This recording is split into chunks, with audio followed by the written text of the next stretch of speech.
Assalamualaikum warahmatullahi wabarakatuh. Selamat pagi, apa kabarnya anak-anak ustazah pada pagi hari ini? Semoga kita tetap diberi kesehatan, kelancaran, dan kemudahan dalam menerima semua ilmu yang kita dapatkan dari ustadz dan ustazah kalian. Ya, alhamdulillah hari ini kita bertemu. Walaupun kita bertemunya bukan melalui Zoom, tetapi video pembelajaran, tapi tidak menghalangi kita untuk belajar. Ya, kalian belajar memahami tentang materi yang akan ustazah sampaikan pada hari ini. Ya, langsung saja. Hari ini akan ustazah bahas adalah unsur kebahasaan dari teks pidato persuasif. Apa aja sih unsur-unsur kebahasaan yang terdapat di dalam teks pidato persuasif? Nah, ini yang pertama, ya, kalimat aktif. Aktif artinya adalah melakukan suatu tindakan atau melakukan kata kerja, predikat. Nah, subjeknya ini adalah orang biasanya. Orang yang melakukan suatu tindakan itu yang dimaksud dengan kata aktif atau subjek aktif. Nah, biasanya menggunakan verba awalan, afiksasi ya nak ya. Perlu diketahui afiksasi itu ada 3, ada di awalan, akhir, tengah, dan awal dan akhir. Itu namanya afiksasi, imbuhan. Nah, tetapi kalau untuk kalimat aktif ini kita menggunakan verba berawalan me dan ber. Tapi bukan hanya me dan ber aja. Afiksasi banyak sekali contoh-contoh awalan, akhiran, tengah, awalan dan akhiran dalam afiksasi. Yang pertama contohnya, Aini membaca buku di perpustakaan. Yang mana yang merupakan kata aktif? Nah, membaca. Karena apa? Karena dia melakukan sesuatu. Subjeknya adalah Aini. Membaca adalah predikat, kata kerja atau melakukan sesuatu. Ya. Membaca, mengerjakan, mengembala, berdatangan itu merupakan kata kerja aktif. Kalian ingat saja, kalau saya melakukan sesuatu, saya ini adalah subjek. Berarti predikatnya saya adalah melakukan sesuatu atau apa? Berjalan mungkin, mendapatkan awalan ber. Itu yang dimaksud dengan kalimat aktif, SPOK. Ya. Tetapi ada kalimat aktif dan juga ada kalimat pasif. Tetapi yang kita gunakan adalah kalimat aktif pada saat pidato persuasif. Ya. Selanjutnya. Nah, ada penggunaan kata tugas. Kata tugas ini, nak, tidak memiliki arti apa-apa di dalam kamus. Ya. Tetapi dia digunakan ketika kalian menulis sebuah teks. Preposisi, kata depan. Ingat, di, untuk, ke, karena, dari, dengan, pada. Ingat pembelajaran di kelas 7 ataupun mungkin di kelas 8 juga kalian sudah membahas ya. Awalan dan kata depan. Kata depan di, ke, dari, pada. Itu tidak memiliki arti apa-apa di kamus, tetapi digunakan. Untuk apa? Untuk menunjukkan suatu tempat. Di kampus, ke rumah. Dia merujuk suatu objek atau tempat. Tempatnya apa? Rumah. Kampus. Nah, ini yang digunakan, kata tugas. Ya, yang kedua konjungsi, kata sambung. Nah. Sedangkan, namun, tetapi. Namun, ada beberapa pihak yang tidak setuju dengan pendapatmu. Nah, itu merupakan konjungsi, anak, kata sambung untuk kalimat selanjutnya. Biasanya dia digunakan di awal kalimat. Ketika sudah titik, baru dia dimunculkan. Sedangkan koma, bla bla bla. Yang berikutnya, artikula atau kata sandang, si dan sang. Coba kalau kalian ingat, kata si dan sang biasanya digunakan di dalam teks apa? Ya, di teks fabel. Karena memiliki makna. Si itu menunjukkan tokoh, ya penghormatan kepada tokoh. Kalau sang, dia memberi pemberian nama kepada orang yang memiliki, yang diagung-agungkan, gitu. Sang Maha Kuasa, Sang Raja. Nah, kita bisa menggunakan ini. Interjeksi atau kata seru. Wah, tanda seru. Gitu kan? Wah, kaget kan menggunakan kata seru. Wow. Nah, itu merupakan kata seru yang ekspresinya itu mungkin bisa kaget. Kan kita kata tugas, melakukan sesuatu. Tadi ya. Walaupun ini nggak ada artinya nih. Di dalam kamus itu tidak ada. Dan partikel lah dan kah. Nah, pergilah itu yang dimaksud dengan partikel lah.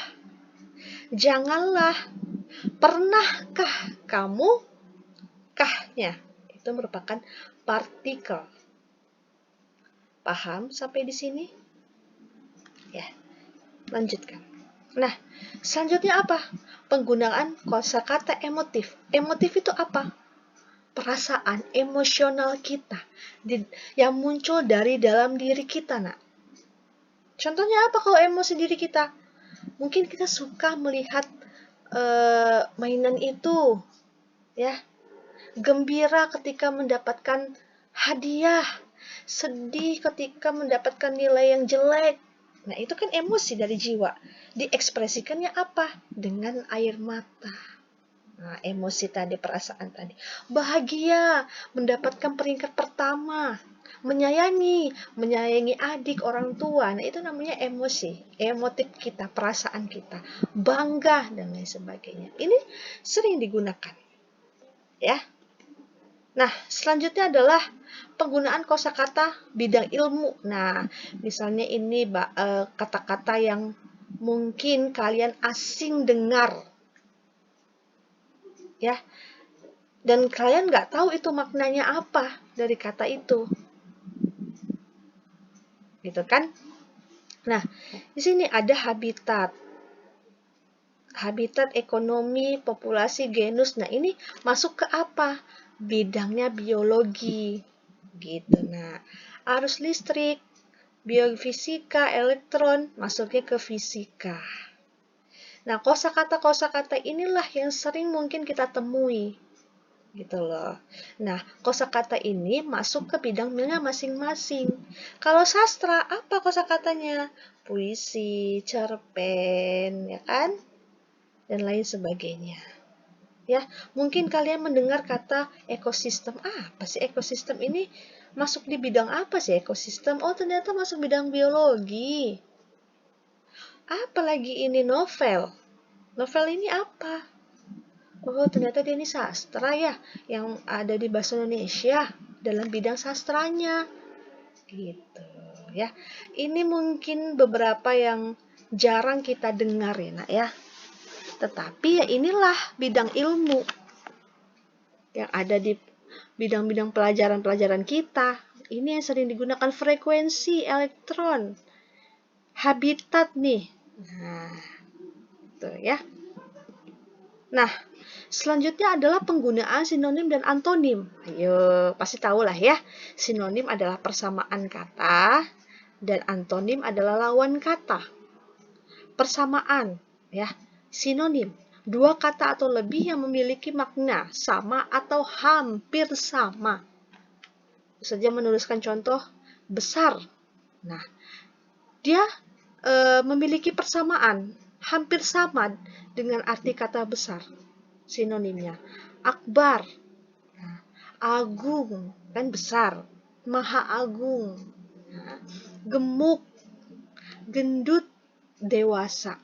Sekarang dia sudah besar. Nah, besar berarti artinya adalah dewasa. Ibu, aku sekarang tuh udah besar, Bu. Nggak mau lagi disuapin, nggak mau lagi ditanya-tanya, nggak mau lagi begini-begini. Nah, berarti tandanya besar di situ adalah sudah dewasa. Nah, itu sinonim. Ya, ih kamu itu banget, gendut banget. Sekarang ya, berarti besar gitu maksudnya. Tua.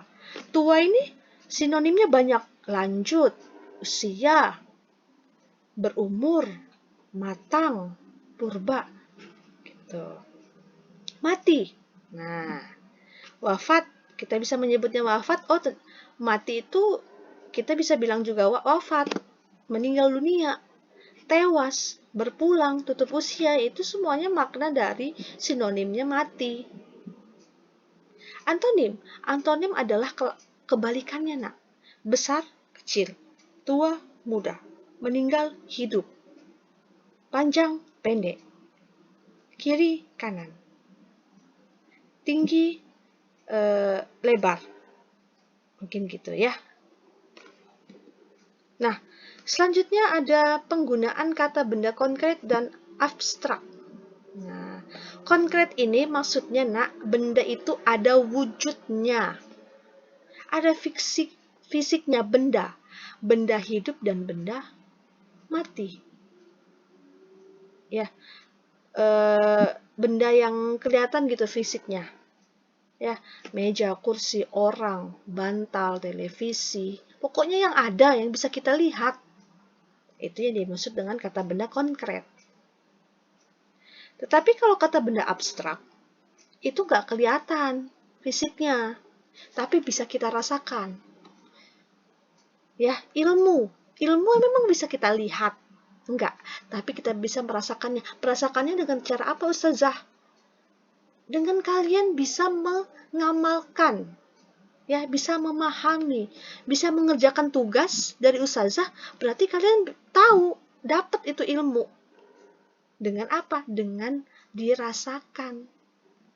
Bahagia emang kelihatan wujudnya? Tidak, tapi dirasakan. Sedih, misalnya nilai jelek, gitu kan, mukanya cemberut, itu namanya sedih. Nah, begitu ya perbedaannya. Konkret itu ada wujudnya, nyata, bisa kita lihat, kita bisa sentuh, ya. Tetapi kalau abstrak, dia nggak kelihatan, namanya juga abstrak. Fisiknya itu tidak bisa kita sentuh, tapi bisa kita rasakan. Nah, selanjutnya adalah proses nominalisasi. Nah, nominalisasi adalah pembentukan nominah dari kata lain. Pembentukan dilakukan melalui proses morfologi, salah satunya dengan afiksasi imbuhan. Nah, kalau di dalam kuliah, ya, banyak sekali macam-macamnya, ya. Morfologi ini adalah tentang kata. Salah satunya adalah afiksasi, imbuhan.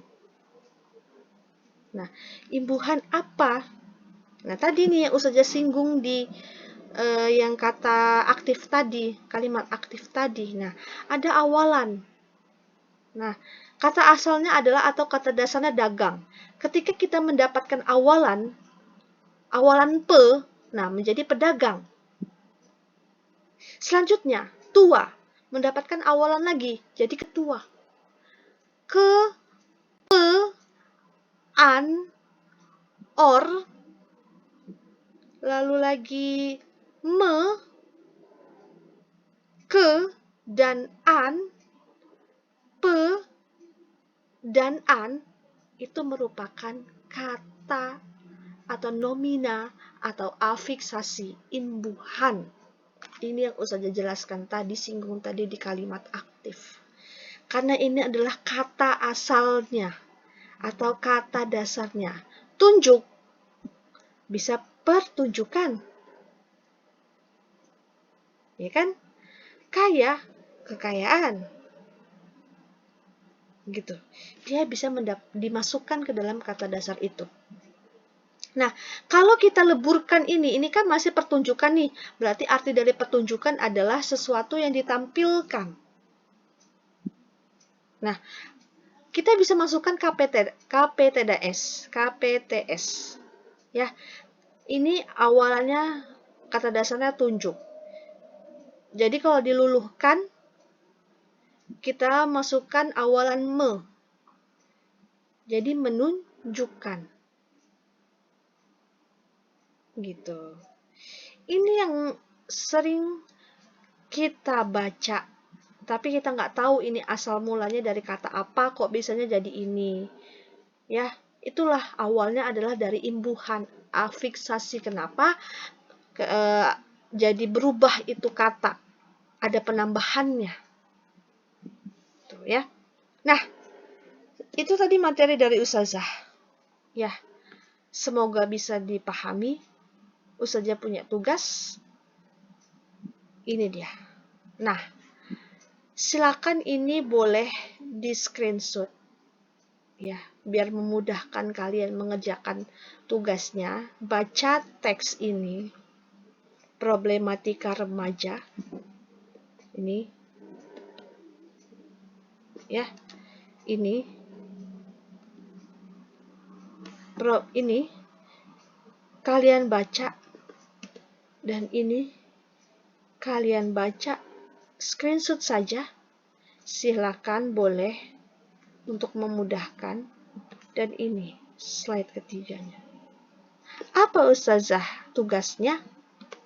Nah, tulisan kalimat aktif dari teks pidato problematika remaja. Ya, dan tentukan verbanya. Misal, kalimat aktifnya apa tuh? Nah, verbanya apa? Ya, cari sebanyak mungkin. Jangan hanya terpaku dari Ustazah menomori sampai 6 aja. Tapi kalau kalian bisa menemukan semuanya, tuliskan. Ya, seperti ini. Ini. Ya, ini merupakan kalimat aktif. Ya, verbanya adalah ini. Gitu. Paham ya? Jadi tuliskan kalimat aktifnya dulu yang panjangnya apa. Baru di kolom verba aktifnya tuliskan membacanya misalnya. Tapi jangan menggunakan ini lagi ya. Kalian cari itu di teksnya.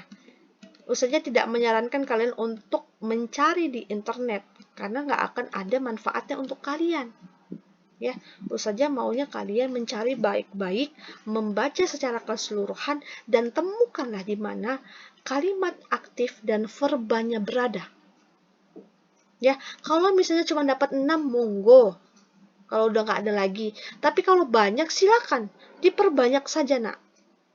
Ya, kerjakan di buku tulis.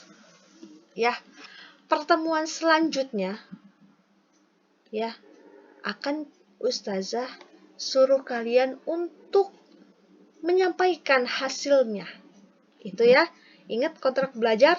Setiap ada tugas, berarti ini adalah masuk tugas mandiri yang akan disampaikan pada saat pertemuan berikutnya. Untuk menyampaikan hasilnya dan disimak sama teman-teman yang lain. Ada nggak sih yang sama semuanya? Mungkin ada beberapa yang sama. Tapi jangan contekan juga. Ya, itu kurang dan lebihnya dari Ustazah. Semoga bisa bermanfaat materi hari ini sambil baca-baca referensi ya nak ya. Bukan hanya satu pintu saja ilmu itu, tapi banyak pintu-pintu yang lain. Oke, selamat mengerjakan tugas. Jangan lupa pertemuan selanjutnya presentasikan hasilnya satu persatu karena ini adalah tugas individu. Ustazah akhiri, wassalamualaikum warahmatullahi wabarakatuh.